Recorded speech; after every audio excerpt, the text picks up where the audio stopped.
to welcome you all back to a roundtable discussion on the digital dimension of international recognition. Now, this roundtable will assess the status quo and challenges in the digitalization of recognition and look at how digital learning can play a crucial role in this field. And for that, I'm delighted to be joined by 4 esteemed speakers from the German Rectors Conference and the MODUS project. We have Tilman Dörr with us, also with us from the Dutch Organization for Internationalisation and Education, Jenneke Lokhoff. Also with us from the Canadian Information Centre for International Credentials at the Council of Ministers of Education is Nathanaël Poli. And last but certainly not least, delighted to welcome Joachim Gümüş Kallevig, who's the head of recognition of higher education at the Norwegian Agency for Quality Assurance in Education. Wonderful to have you all with us. Let's dive in right away. We have 30 minutes for this riveting, very interesting and timely discussion. Tilman Dörr, what do you personally regard as the greatest potentials offered by digitalization for international academic recognition? Well, I think a major goal of the digitization of higher education administrations is to make administrative processes and procedures efficient and resource-saving. In the area of recognition and credit transfer, digital solutions also offer opportunities to simplify existing procedures and increase transparency. But even more important, through optimizing recognition procedures, we can help reducing barriers within and into the higher education system, and thus to increase student mobility. So another potential might be to rethink processes, because what we have to start with thinking about digitization is agreeing on common standards. Since not every university can set up its own platform or software application, we need a common understanding of standards, which first of all leads to better quality and procedures, but is also essential to facilitate digitalization. Even though still applications have to be adaptable to suit for the needs of single higher education institutions, and in the end, processes must be defined for being digitized. Therefore, as it is sometimes said, digitization might be 80% about processes and only 20% about digitizing them. So it's a good chance for me, I think, to rethinking old processes, but with not only pouring old wine in new bottles, but this is also a lot of work, and this is a great potential. Great potential indeed. Jenneke Lokhoff, let me also get your take here about what you regard as the greatest potentials offered by digitalization in the context of academic recognition. Yes, thank you. I think first it is important to note that there are great potentials for all actors in the ecosystem provided by digitization. So the admissions officers making the evaluation, students applying and graduating, and for higher education institutions in terms of quality. More generally, I think digitization of the, student data and the recognition process offers the potential for supporting the implementation and compliance with the Lisbon Recognition Convention. The convention pursues fair and smooth recognition, and digitization offers the potential to do exactly that and to strengthen the implementation of the LRC. Tilman Dörr already gave a few examples of benefits, but there are multiple benefits in terms of security. Digital credential evaluations are currently more difficult to tamper with than paper evaluations. Of course, the speed. Digital solutions can save time for applicants. We have consistency by automating steps in the process. These become more consistent. Reliability. Email addresses from applicants may be more reliable over time than their physical addresses. There's cost efficiency in the long term, convenience, so name it all, but also already a glimpse to the long list of potential benefits. It's not only digitization per se that has that will lead to all these benefits. Digitization also has a potential to disrupt. So, but I'm sure that we will be speaking about that in a moment. Indeed, Jenneke. Let's focus still on the benefits here for a second. And Nathanaël, I want to give you an opportunity to add to the very comprehensive list that has already been offered by Tilman and Jenneke. Anything that you would like to add as far as the benefits of digitalization are concerned in terms of academic recognition? Well, thank you for letting me join this conversation. And this is going to be hard to build up on this because I think they went over pretty much all the benefits that arise from digitization of assessment and recognition processes. I would just like to say that something that we have observed here in Canada in terms of digitization of processes is that it has enabled to shift towards full agency of learners. So we're going towards a system where that is learner-centric and where learners have more control and choices over the data and how they choose to share it. And I think this is it speaks to a lot of contemporary problems, especially when we look at all the contemporary issues around data and privacy, and this is I think this is great that we're finally conquering and running towards something that is more user-centric and putting the owner of the data at the in the at the center of this picture. And I think I would have also brought up security issues, which is a pretty intense concern in Canada. So I think digitization of data is obviously going to help us minimize safety issues and concerns in terms of authentication of data. All right. Once again, very much like Jenneke was pointing out, benefits, but also some concerns out there. Joachim, Gümüş, Kallevig, same question to you, joining us from Norway, of course. I know it's not easy to go last after your 3-4 speakers have already laid out some of the potentials nonetheless. Anything that's been missing, anything that you haven't heard about yet as far as the benefits are concerned? I don't think there is much missing from my point of view, at least. A lot of very important achievements in digitalization of student data recognition service has already been mentioned, and it's go both for the end users, employers, the higher education institutions. It goes for the individuals, and it goes for the applicants themselves. It's faster, better, more secure services for recognition and portability of student data.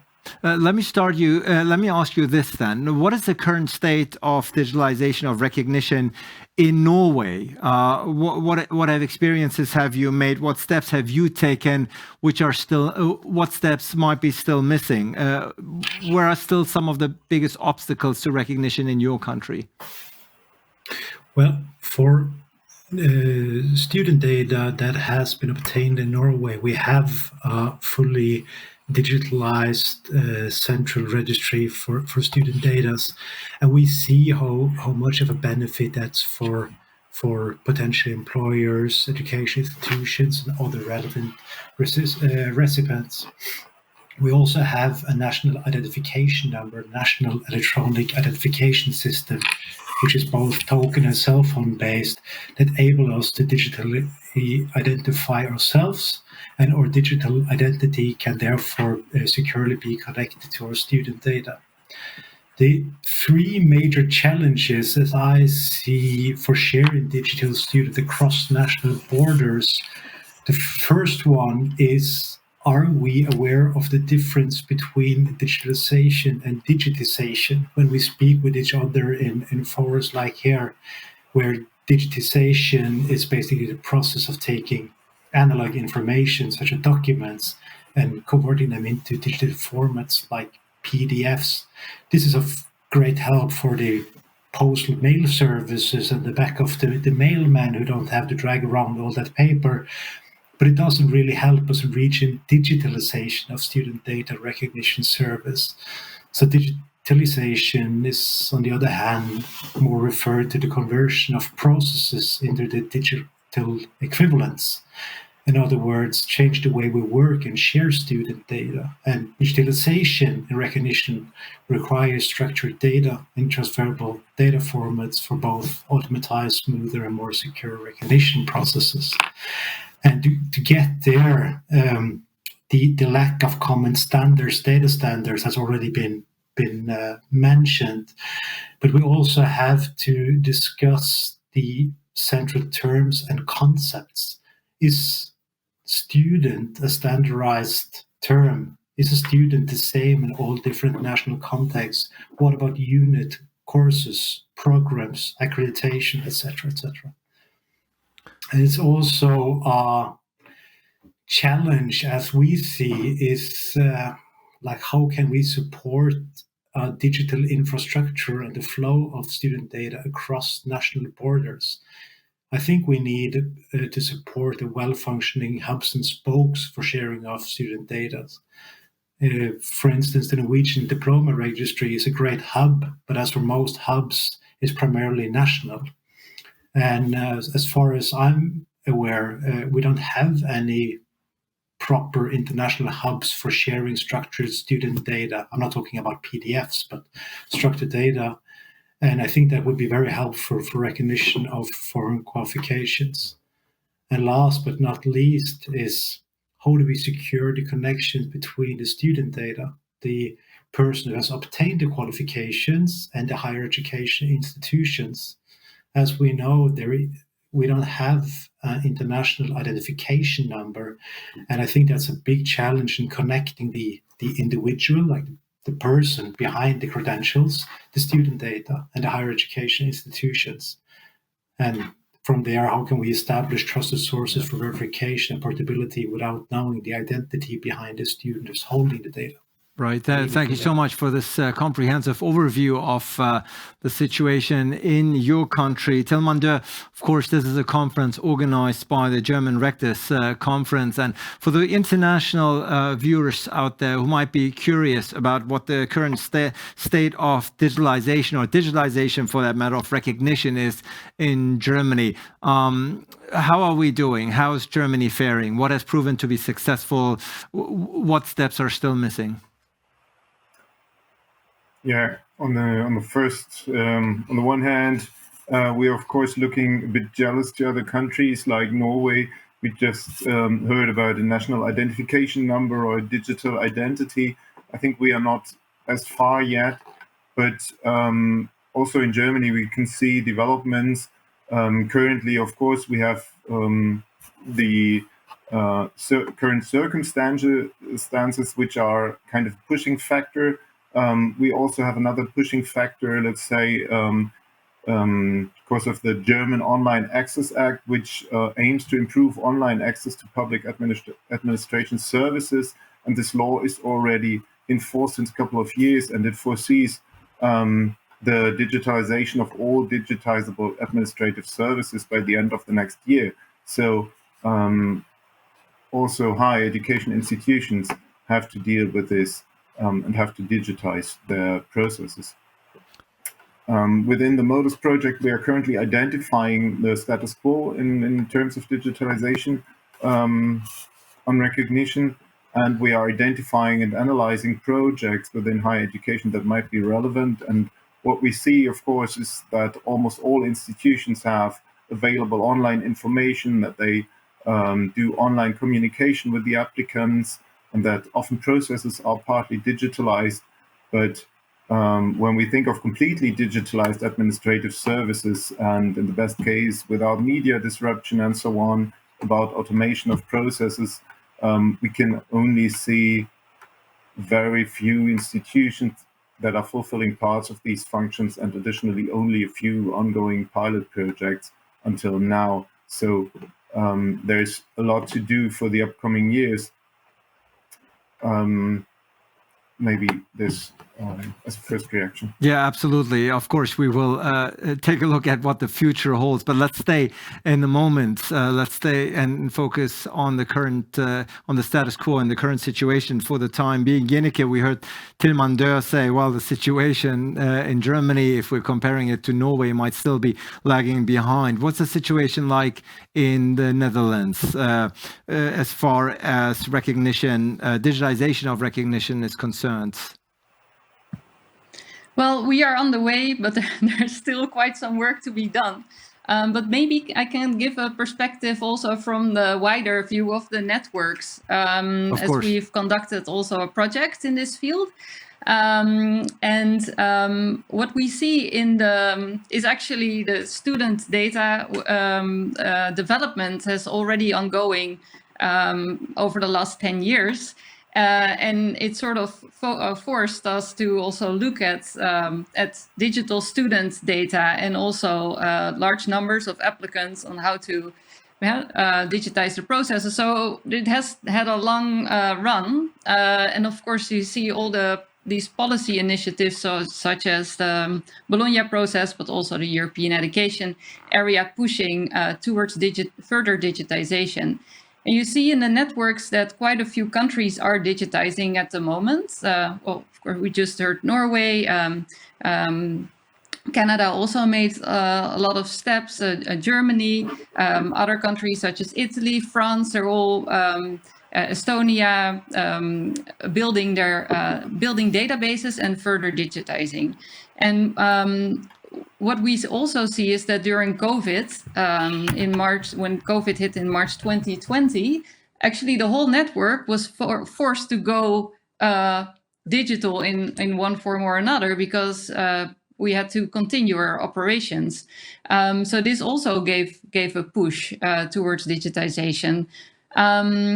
Now, I think if we look at where we're heading, I think most steps are still ahead.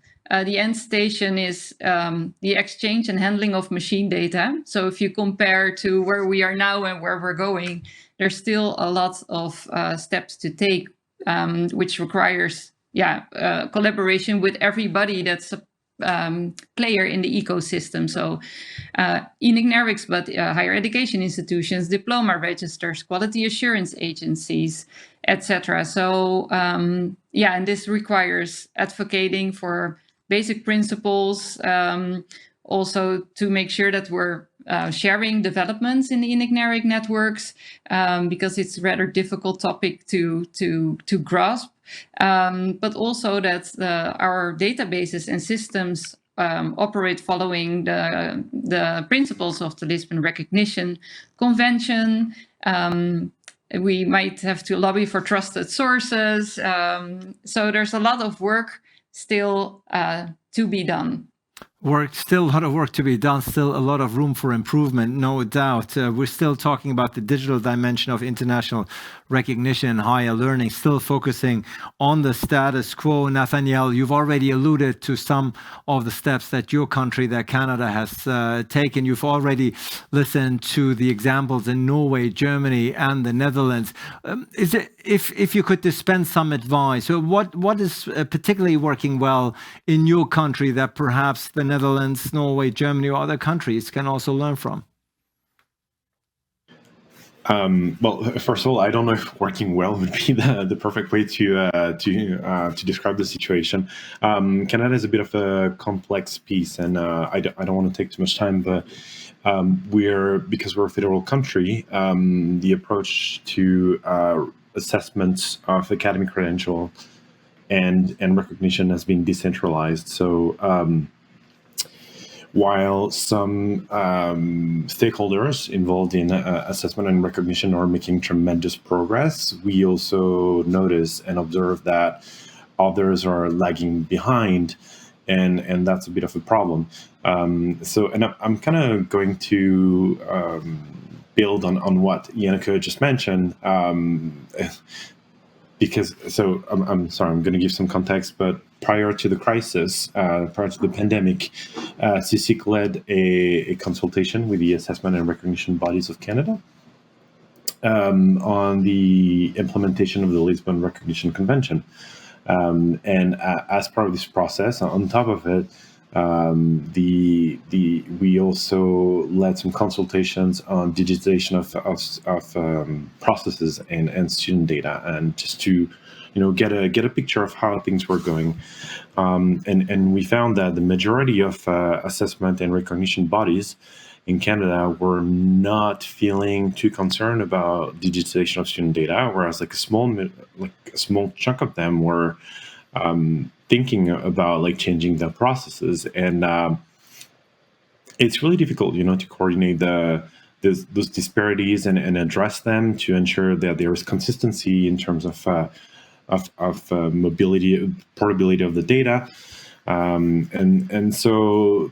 Thankfully, I mean, it's unfortunate to say that, but the crisis, the pandemic, has kind of forced everyone to take a look, or an introspective look, into their work and their processes, and question everything, because there was there was a strong need for digital data instead of physical documents. And so thankfully we've had a consortium, an association of registrars of universities and colleges of Canada, that has led a project that is called MyCreds, and that acts as a digital wallet. And what we've seen, so it's a digital wallet for students, and they have full agency of their data, and it supports various standards, and it's working very well. It can also integrate data coming from outside of its network, right? And it can also export data in a human readable standard and in a machine readable fashion. And so what we've seen that works well is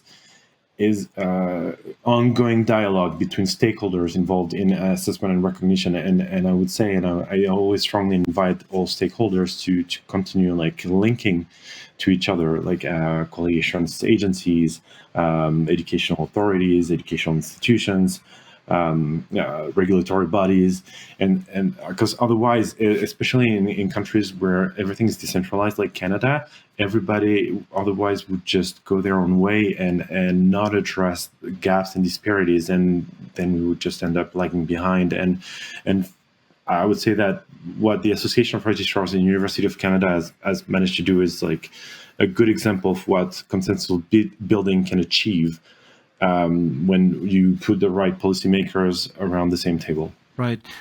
Clearly, I think it has become clear throughout this discussion that international collaboration and alliances here are also key, obviously, in promoting this issue and finding a solution.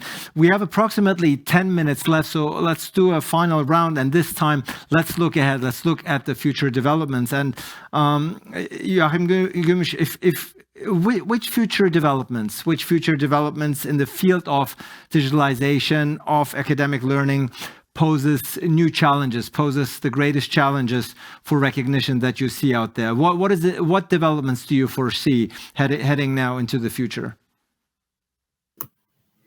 Except for finding a new job when I get unemployed by the machines taking over my role as a recognition officer. No, jokes aside, I think there is, because you've seen it in other sectors than education, that digitalization has come a very long way. Look to finances, look to software industries, look to all these different front runners when it gets to digitalizations. They are already there. No one goes to the stock market and buys stocks and using paper anymore. That's gone. There are automatized trading services and of course the same is going to happen in our field of recognition and student data. But there are some challenges that we have to overcome, and I think the first giant step we're going to take is to, on national level, get all student data.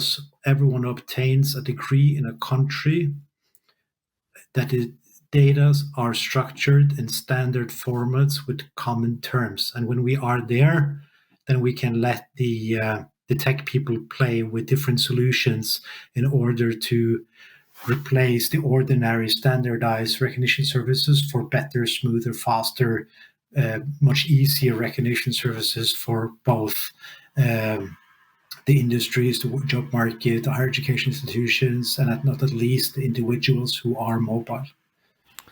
Tilman, Dörr, we're talking about future developments here. What are some of the developments that you're seeing ahead as far as digital dimension of international recognition and higher learning is concerned?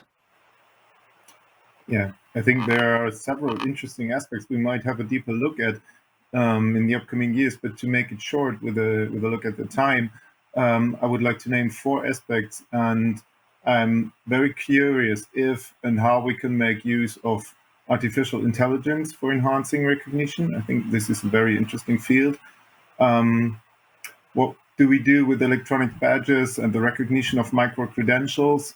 That's also quite interesting when we look at who offers what and with what kind of quality assurance. So that's also, I think, a topic to come up in the next years, or to what we have to have a deeper look at. Another topic is the recognition of prior informal and non-formal learning. Since these applications are quite individual and often go along with a stronger need for personal counseling, it will be interesting to develop approaches and find solutions to at least offer more digitalized application processes. And in the end, and this is somehow a hope, that digitization of administrations could be an important step towards the improving of a recognition culture at higher education institutions, because when we make it easier and when we make it more transparent processes might facilitate this development. So this is somehow a hope for the future. Jenneke, Lokhoff, your future predictions? Yes, thank you. I would like to name 2. One is still related to digitization, and that's actually connects to credential evaluation as a profession. I think what we will see is that we will see a shift in what it means to be a credential evaluator. It will probably shift to much more expert role where you oversee processes. So we will see a shift in there. We will see a shift in how the overall processes are being done. So the environment of the credential evaluator will change. So that's one aspect. And the other one I would like to mention is modularization and flexibilization of education. So all the credential evaluation methodology is focused on, or based on the assumption of complete qualifications. And now you see an increased offering of parts of learning and standalone e-learning being offered, and the possibilities to stack these. And this poses all kinds of new questions for recognition. The good news is that the legal framework is quite adequate to deal with that, but it still poses a lot of questions on how this is going to look. Yeah. Nathanaël, let's hear your future predictions as far as the developments in the field of digitalization of academic learning are concerned. I think like we have pretty much the same things as our colleagues here, and we just hope that also the flexibility that is going to arise from digitization of these processes will enable further academic mobility. This is ultimately a goal that policymakers are trying to achieve.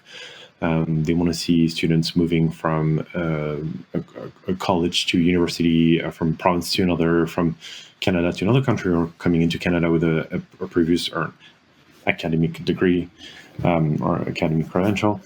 And I think also what will be at stake in the next coming years is what purpose will this to student data serve, and will it facilitate inclusion and integration on the labor market? Will it facilitate licensing, professional credentialing?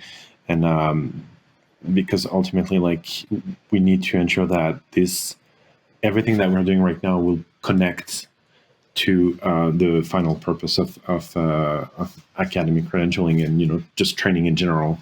But anyway, I don't want to take too much time because I see that we're all about to run out of time. But I think we asked ourselves the same questions and hope for the best and that everything will work out. Yeah, absolutely. Let's hope for the best and hope that digitalization, Joachim Gümüş, won't replace us anytime soon, so that we're not employed and keep having these fruitful discussions. Digital dimension of international recognition, higher learning, status quo, and future developments.